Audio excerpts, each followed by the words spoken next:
Владимир Путин объявил в России десятилетие науки и технологий с 2022 по 2031 годы. Наталья Бутрим, преподаватель Сыктывкарского университета и член Общественной палаты Коми, уверена, перспективы открываются в первую очередь для молодежи. Это очень важно для молодежи, это как зона самореализации. И в плане поддержки предполагается экспертное, финансовое, организационное, информационное сопровождение этих проектов.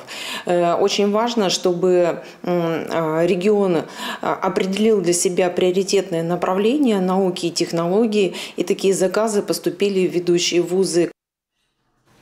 Цель десятилетия – привлечение молодежи в науку, вовлечение исследователей и разработчиков в решение важных для страны задач, а еще повышение доступности информации о достижениях российской науки для граждан.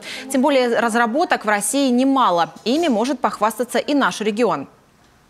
Из борщевика можно производить бумагу. Есть такие технологии, и студенты Сыктывкарского техникума знакомили мировую общественность с этими разработками. Так они есть.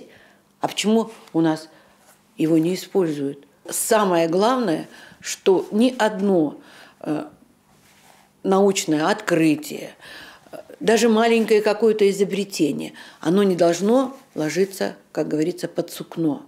Мы должны добиваться того, чтобы это все было внедрено. Зампредседателя Госсовета Коми Валентина Жиделева считает, страна не будет развиваться без хорошей научной основы, которая закладывается в учебных заведениях, техникумах, колледжах и вузах.